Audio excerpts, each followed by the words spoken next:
Okay. I only nweta this video. Metụ maka na share button. I share this video. Ema na eme mmadụ ma ire onwe. Ndị otu Mbaka na-achọ mmadụ okwu. Ọwụ na mgbakọta unu ose decide ya ka nne unu ndo na anyị niile ewu ụmụnne. Una asị na unu aya ezu ike. Amamife unu na-azọ. Amamife unu na-azọ. Now, our own lovely Reverend Father Mbaka my program on a yesterday night. The same time, Open Heaven Naga.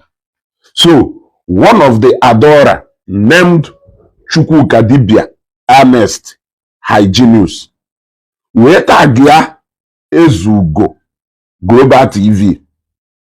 Where he wanted to show me the numbers of viewers in a view that program Adoration Enugu at that particular time.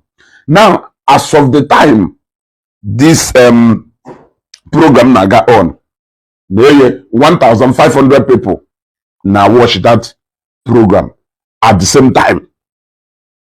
And the my attention be to that program 1 hour later. That program 1 hour plus on goal. More than 1,500 now watch it as of that time last night. Yeah. We tag yam we de Ezugo Global TV. Your type 100, your type 1 million can't stop Adoration Ministries Enugu Nigeria. Amen. Within the mother no na that place. Okay from the neighbor. Okay from the neighbor. Go. Okay. Now, you see, if this guy you tag him na this thing. Or come from mado. Mafubu mado kadele mada somewhere. Or come from number na wash ifa. No dena onya kado lost in reality. No onya adubuho. Onya adubuho at peace with the reality. So what I did, remember that this program 1 hour. What I did, I quickly rushed to Zion program. I will know exactly mba 13 minutes in Jiwebia ka Open Heaven na ebido. Even Evangelist Ebuka Obi apụtabodo na screen. Oka wo Open Heaven na abu.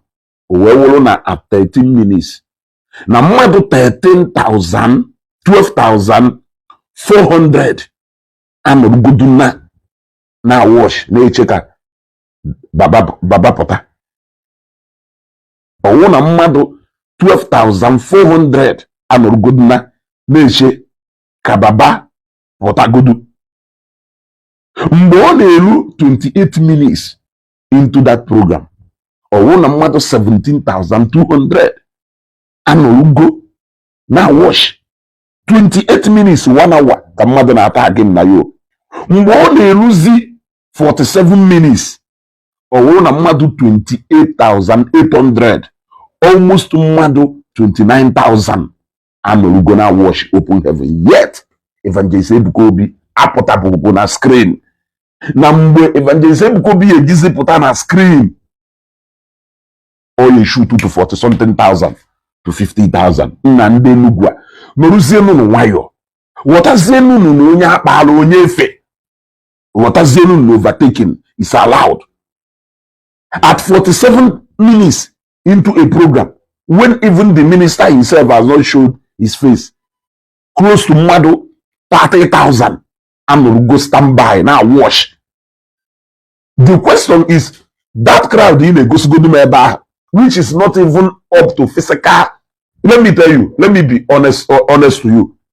The number of people na Adoration ground Enugu, number of people na extension outside of men arena.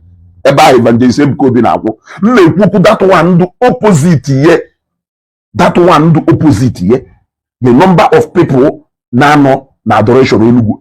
Number of people na that extension outside. Not to talk about the men arena.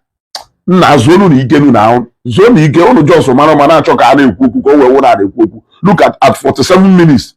And we go 16,000 shares, 43,000 comments, and 16,000 shares, and 16,000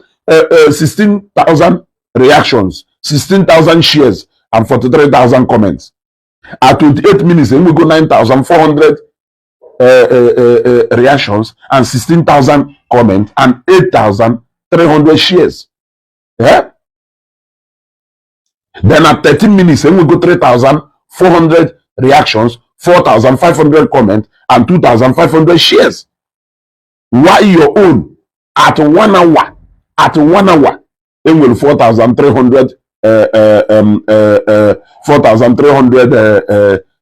reactions and 938 shares. Na zone Ike oge ejere ikwu maka numbers keta. Una na-ekwu na numbers na numbers 5,200 comments at 1 hour. Comment at 1 hour.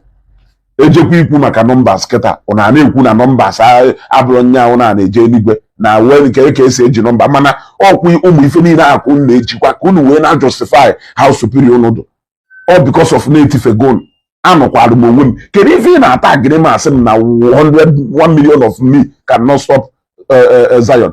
If 1 million of me cannot stop adoration Enugu with these numbers in there and people are not for that, what makes you think that 100 billion of you can stop Zion with what I have shown you?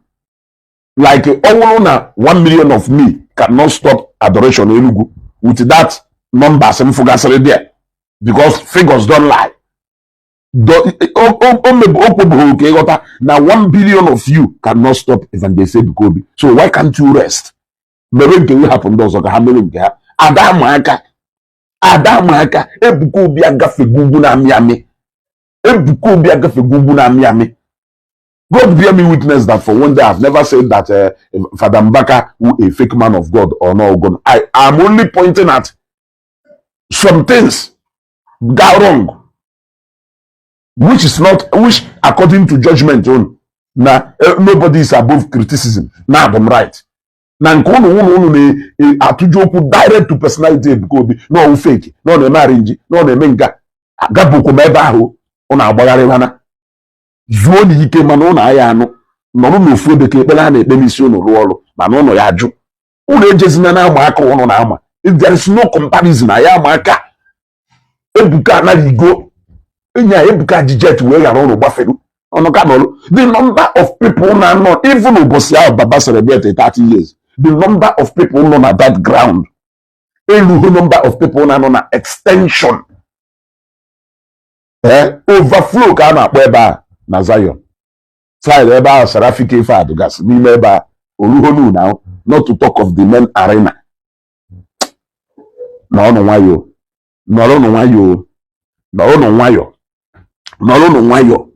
Maybe the phone name and those maybe for her name. Yeah. Maybe if you make and does share this video. Meanwhile, and I'm abia shortly. Na ko very exposition in short in ka we ko wa alone. She ta go ni fa in eme ko onye na we ghọta ka ị na-agbazi ndị mmadụ onu ka ifu reason kpatara ihe eji wee nọ ile onwe ị ghọtago ka ifu reason kpatara ihe eji wee nọ ile onwe and if you know if I na-eme na afụ emere another person. Share this video ka my brother tag him for now. You don't really have any need or reason to tag me. You don't have any reason to tag me. I went to join about 30,000 other people somewhere. What I go? If I go,